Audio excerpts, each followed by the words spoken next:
Bonjour à tous. Ce mois d'avril va être assez particulier sur le plan astrologique, un petit peu à l'image de Mars. Et on voit d'ailleurs que l'actualité est parfaitement dans l'air du temps astral. Donc ça va continuer avec en plus, cette fois-ci, à la fin du mois, une configuration qu'on a déjà vue à deux reprises. C'est cette opposition entre Mars et Pluton qui a eu lieu début novembre 2024, début janvier 2025. Donc là, ça va être le troisième acte, mais cette fois-ci dans une configuration avec trois planètes de feu, puisque le Soleil va également en faire partie. Donc on va regarder tout ça en détail, un gros programme pour le mois d'avril.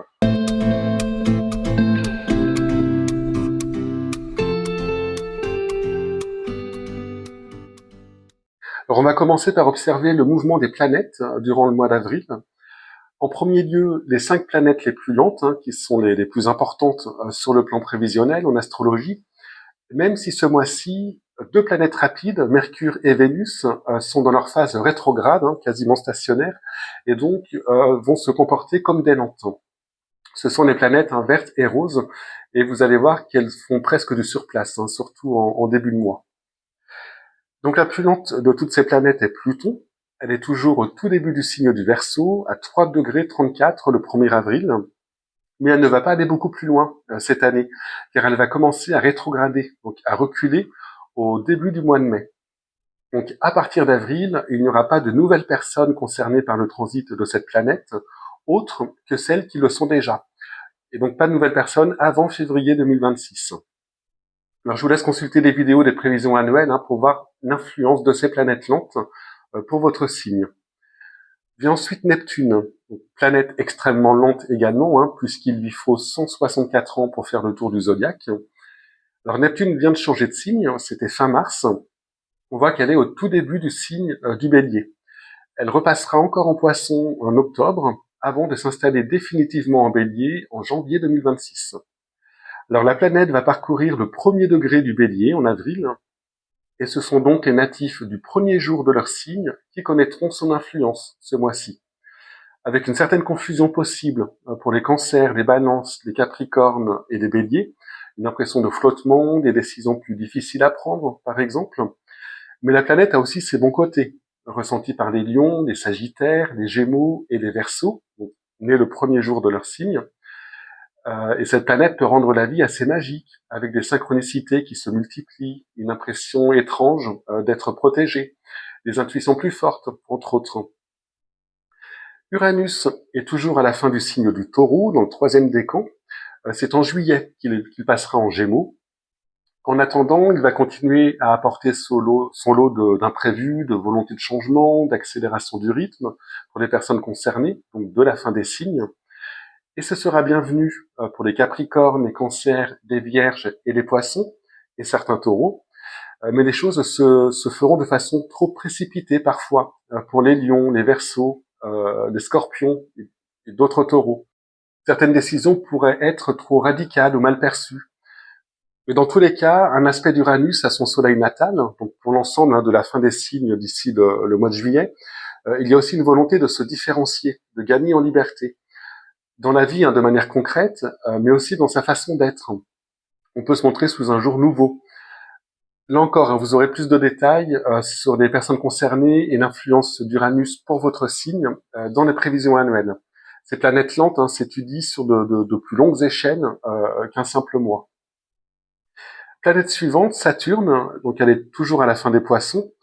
En fait, elle suit Neptune, qu'elle va rejoindre cet été pour former une conjonction rare, puisqu'elle ne se produit que tous les 36 ans. J'aurai l'occasion d'y revenir. En attendant, et jusque fin mai, date de son entrée en Bélier, Saturne va continuer à concerner la seconde moitié des troisièmes décans de la plupart des signes, donc les personnes nées en gros entre le 15-16 et 21-22 du mois.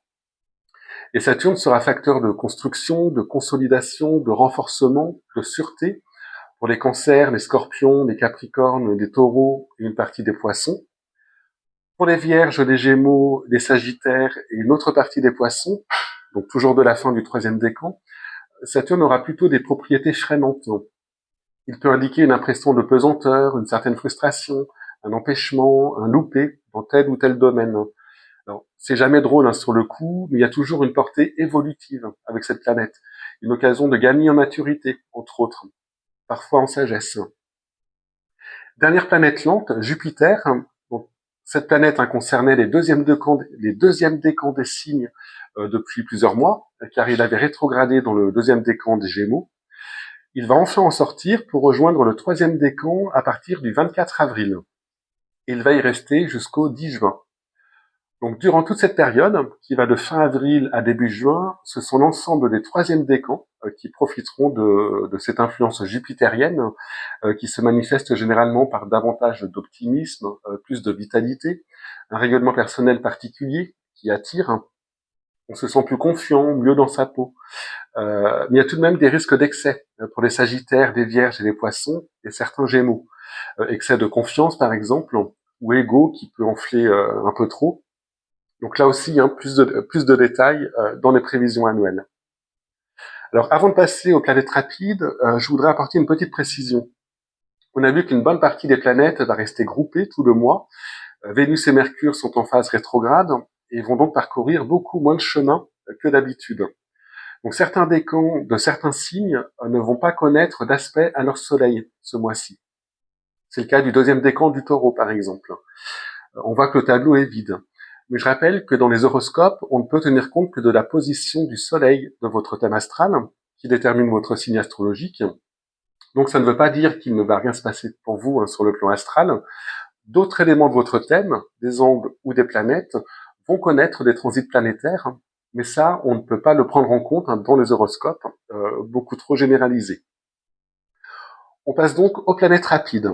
Alors la plus lente d'entre elles est Mars.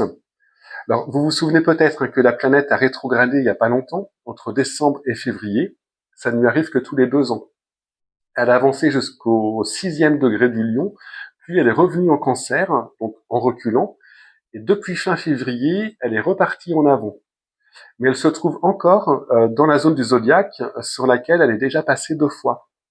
Une fois en avant, donc, et une fois en arrière. Et donc, elle est toujours dans sa boucle de rétrogradation. Elle n'en sortira que début mai, lorsqu'elle aura atteint 6 degrés du Lion.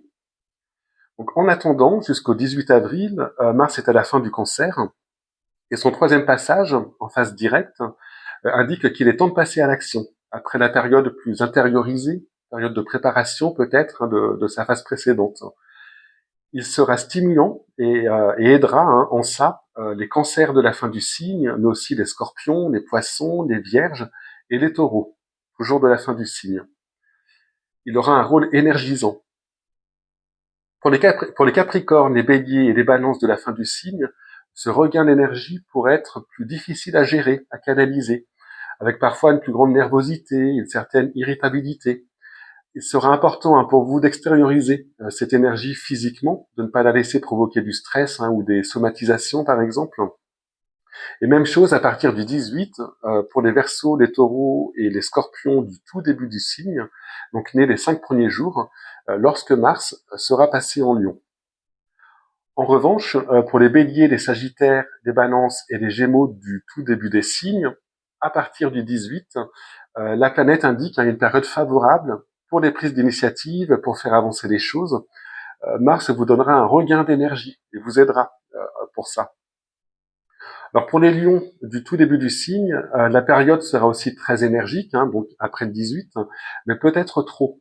On verra dans la deuxième partie que Mars sera opposé à Pluton et en carré au Soleil à ce moment-là, ce qui peut indiquer une période plus explosive pour vous, des conflits possibles, une situation malsaine ou bancale qui couvait jusque-là et qui soudainement n'est plus acceptable, par exemple. Alors comme tous les ans à la même période, le Soleil va parcourir les 2 derniers décans du Bélier puis le premier décan du Taureau, alors que la Lune va faire son petit tour de piste comme tous les mois et même un peu plus. Les 2 dernières planètes rapides, Mercure et Vénus, vont donc faire du surplace quasiment en avril. Elles ont commencé à rétrograder en mars, au début du signe du Bélier, et sont revenues ensemble à la fin du signe des Poissons, pour former ce groupement de planètes, avec 2 planètes lentes, Saturne et Neptune. J'avais consacré une vidéo sur cette double rétrogradation, je vous mets le lien en description. Mercure repasse en Bélier le 16 avril, il sera suivi par Vénus le 30 avril, puis par Saturne le 25 mai. Avec Neptune qui est passé dans ce signe le 30 mars, ce sont 4 planètes qui passent d'un signe d'eau à un signe de feu en peu de temps. Les 2 planètes lentes étaient en Poisson depuis un certain temps, 2023 pour Saturne et 2011 pour Neptune, et la rétrogradation des 2 planètes rapides, Mercure et Vénus, semble faire une transition, comme si elle accompagnait le passage des Nantes en Bélier, avec les questionnements qu'elle pose, dont je parlais dans la vidéo sur les rétrogradations, notamment en termes de valeur. Ce printemps 2025 lance donc ce changement d'époque dont on parle depuis un certain temps, et l'actualité est à l'image de ce climat astral. Et ce n'est qu'un début, car Neptune et Saturne vont se rapprocher cet été quasiment jusqu'à leur conjonction, puis de manière exacte début 2026. Et Uranus, autre planète traînante, va également changer de signe cet été, en juillet, pour passer lui aussi dans un signe masculin, en Gémeaux. Uranus ne change de signe que tous les 7 ans.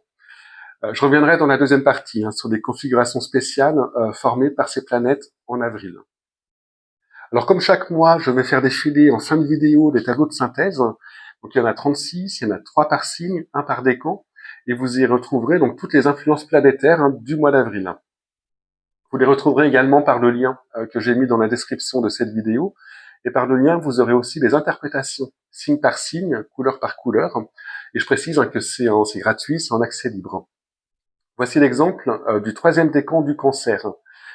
Les 5 premières lignes sont celles des planètes lentes et les 4 suivantes celles des planètes rapides. Vous avez tous les jours du mois d'avril indiqués en haut. Quand c'est jaune, c'est que la planète est chez vous, donc dans votre signe, votre décan. Elle forme donc une conjonction à votre Soleil. Donc on voit que c'est le cas de Mars qui reste dans le 3e décan du Cancer jusqu'au 18. Quand c'est bleu, c'est que la planète forme un aspect harmonique pour vous, un sextile ou un trigone. C'est le cas d'Uranus, de Saturne et de Vénus tout le mois, et de Mercure jusqu'au 16 avril. Et quand c'est rouge, c'est que la planète forme un aspect tendu pour vous, donc un carré ou une opposition. Ce sera le cas du Soleil du 9 au 19 avril. Les R majuscules que vous avez sur les lignes de Vénus et de Mercure indiquent que les planètes sont rétrogrades. Et les 2 symboles jaune et noir représentent la pleine lune et la nouvelle lune. Alors dans la première partie de cet horoscope, on a vu le parcours des planètes à travers les signes et l'influence que ces planètes ont pour vous en fonction de leur position sur le zodiaque, donc dans les signes. Et c'est donc ce qu'on retrouve dans vos tableaux de synthèse. Mais tout au long du mois, les planètes vont aussi former des aspects planétaires entre elles. Donc ce sont des écarts angulaires particuliers qu'elles vont atteindre et qui indiquent certaines ambiances globales. Ces aspects représentent des étapes dans leur cycle avec des significations particulières. Donc c'est ce qu'on va voir maintenant. Alors d'habitude, je prends séparément chacun de ces aspects planétaires, je donne leur signification possible, signification globale, ainsi que des personnes qui vont être concernées directement par ces aspects en fonction de leur date de naissance. Ce mois-ci, vu le regroupement de planètes qu'on a, on ne peut pas isoler chaque aspect séparément. La plupart, en plus, vont être inclus dans des dessins planétaires plus larges qui vont durer plus longtemps que chaque aspect pris séparément. Alors, je vais commencer par un simple aspect entre 2 planètes, juste pour me contredire. Il n'y en aura que 2 ce mois-ci. Donc celui-ci aura lieu le 5. C'est un beau sextile entre Jupiter et le Soleil. Alors c'est un Soleil en Bélier avec cette énergie de renouveau du printemps, dans ce signe de feu, dont l'énergie va être amplifiée par Jupiter, mais sans excès avec cet aspect harmonique de sextile. Donc c'est un très bel aspect, indice de rayonnement, de créativité, de motivation, d'optimisme. Il y aura une envie d'amélioration, l'énergie pour avancer, pour progresser, et vous y serez plus sensible si vous êtes Bélier ou Gémeaux, avec un soleil autour de 16-17 degrés, donc né entre les 5 et 9 du mois. Alors, je vais ensuite m'arrêter au 8 avril, mais la configuration qu'on va voir sera active durant la première quinzaine du mois d'avril. On peut déjà noter un aspect planétaire entre 2 planètes lentes, Uranus et Saturne. Ce sextile marque une étape dans le cycle du couple planétaire Uranus-Saturne. Ce cycle a une durée de 45 ans. C'est-à-dire que les deux planètes se rejoignent tous les 45 ans pour former une nouvelle conjonction. La dernière a eu lieu en 1988. En fait, on peut l'inclure dans une triple conjonction qui a eu lieu avec Neptune en 88-89 et qui s'est terminée par la chute du mur de Berlin. Et la prochaine conjonction, donc entre Uranus et Saturne, aura lieu en 2032. Et ce sextile est donc le dernier aspect majeur que les deux planètes vont former entre elles avant la prochaine conjonction. Alors selon André Barbeau, un grand astrologue du XXe siècle, ce cycle Saturne-Uranus est corrélé avec l'évolution des États-Unis, du capitalisme et du bloc occidental face à l'ex-bloc de l'Est. On peut noter par ailleurs que l'évolution de cet ex-bloc de l'Est justement et des pays communistes est corrélée avec le cycle Saturne-Neptune, dont nous allons vivre la prochaine conjonction entre cet été et début 2026. On est donc dans une période où les deux cycles sont liés, en quelque sorte, d'autant plus que le sextile entre Uranus et Saturne va se reformer cet été, et puis une dernière fois en janvier 2026, à cause du jeu des rétrogradations des deux planètes. Et donc ces deux cycles liés ensemble, corrélés au bloc de l'Est et au bloc de l'Ouest, c'est tout à fait à l'image de ce qu'on vit en ce moment au niveau de l'actualité. Alors les sextiles, de même que les trigones, sont beaucoup moins marqués au niveau événementiel que les conjonctions, les carrés ou les oppositions sur le plan mondial. Mais le sextile indique une période d'évolution sans grosse crise, a priori, où les choses sont plutôt facilitées, donc pour les États-Unis. Alors ce qui ne veut pas dire qu'il en sera de même pour le reste du monde, mais durant cette période qui commence donc ce printemps 2025 et qui va se poursuivre jusqu'en janvier 2026, les États-Unis devraient pouvoir agir et avancer leurs pions sans vraies adversités, de manière assez facile. Alors durant la première quinzaine d'avril, ce sextile sera donc exact, mais les deux planètes ne seront pas seules. Saturne est encadré par Vénus et Mercure, donc Mercure qui vient juste de repartir en avant, donc il est en phase de stationnaire, et Vénus qui termine sa rétrogradation. On a vu dans une précédente vidéo que ces deux planètes nous demandaient de réviser notre manière de penser, de communiquer, de revoir nos valeurs, de se différencier par rapport à certaines valeurs sociétales. Et en Poisson, il y a une portée plus globale, une portée, quelque chose lié à l'humanité. Les Poissons, c'est un signe sans limite, sans frontières.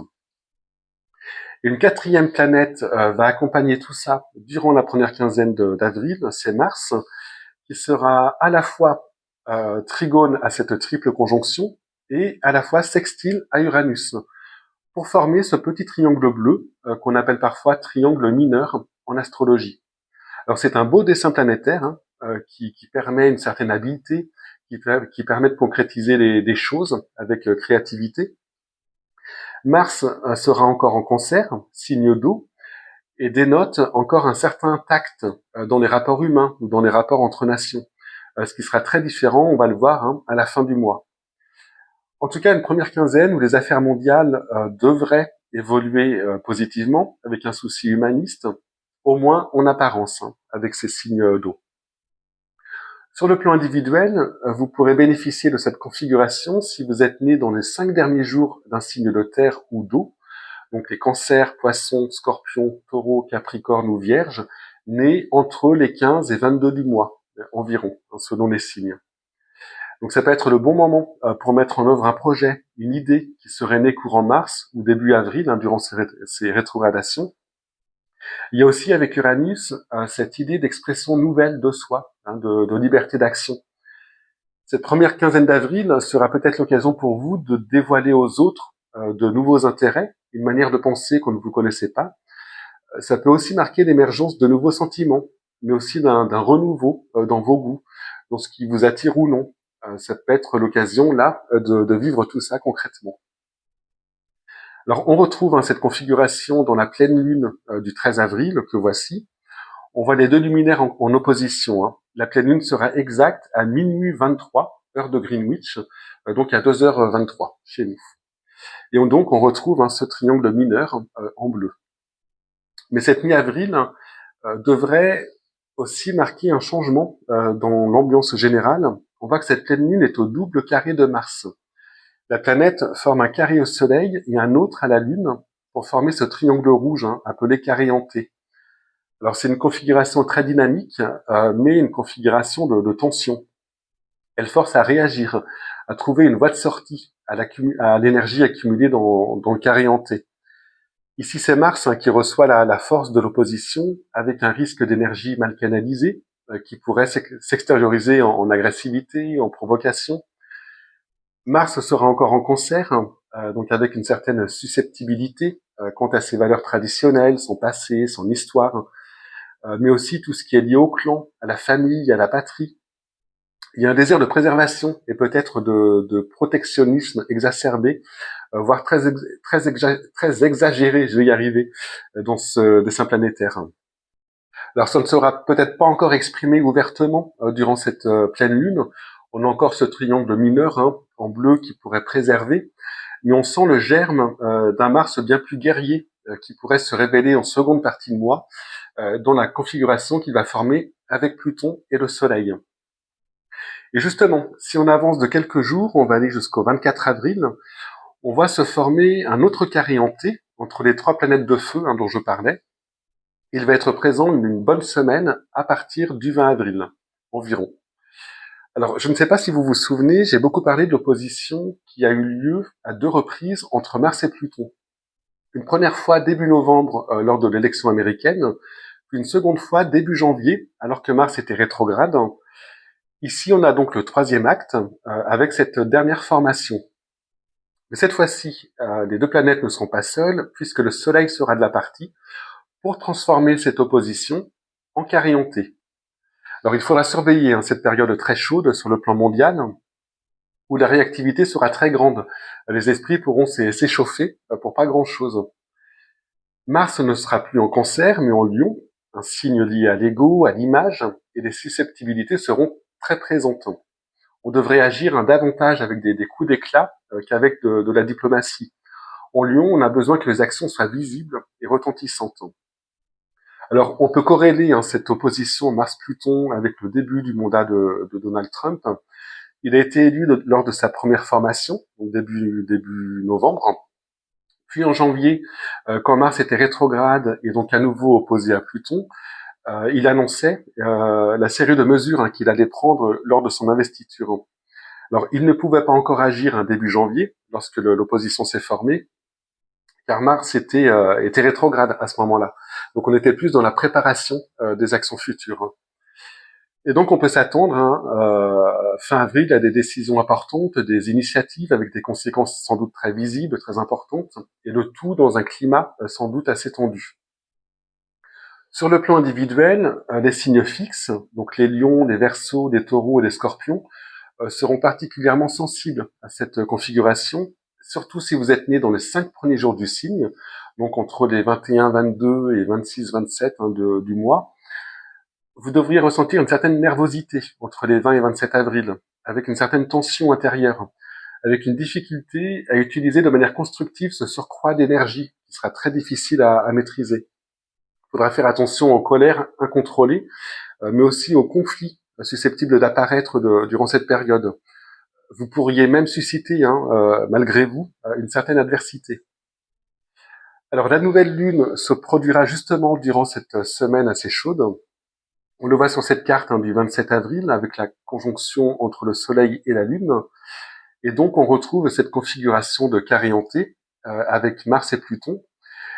Et donc tout ce qui a été dit va s'inscrire dans le temps de lunaison et donc sera valable pour début mai. Alors il y a quand même un bel aspect entre Mars et Neptune, un trigone qui favorise les actions, mais des actions altruistes effectuées pour autres que soi-même. Alors ce trigone n'oblige à rien, mais même en aspect harmonique, les aspects Mars-Neptune ne facilitent pas ce qui est effectué pour son propre intérêt. Neptune aime ce qui est plus large que soi. Donc on peut espérer, même si c'est un Neptune en bélier, le signe de Mars, une vision peut-être plus humaniste dans les décisions. Mais voilà, je pense que ce trigone aura du mal à faire le poids face au carré hanté d'à côté. Voilà, maintenant je vais faire défiler tous les tableaux de synthèse. Donc il y en a 36, il y en a 3 par signe, un par décan, et je vais les faire défiler dans l'ordre classique des signes du zodiaque, donc bélier, taureau, gémeaux, cancer, etc., jusqu'au poisson. Je rappelle juste que ces tableaux, vous pouvez les retrouver en cliquant sur le lien dans la description de cette vidéo. C'est gratuit, hein, c'est en accès libre, et par ce lien, vous aurez toutes les interprétations, donc planète par planète, ligne par ligne, et couleur par couleur. Voilà, je vous remercie de m'avoir écouté et je vous dis à très bientôt.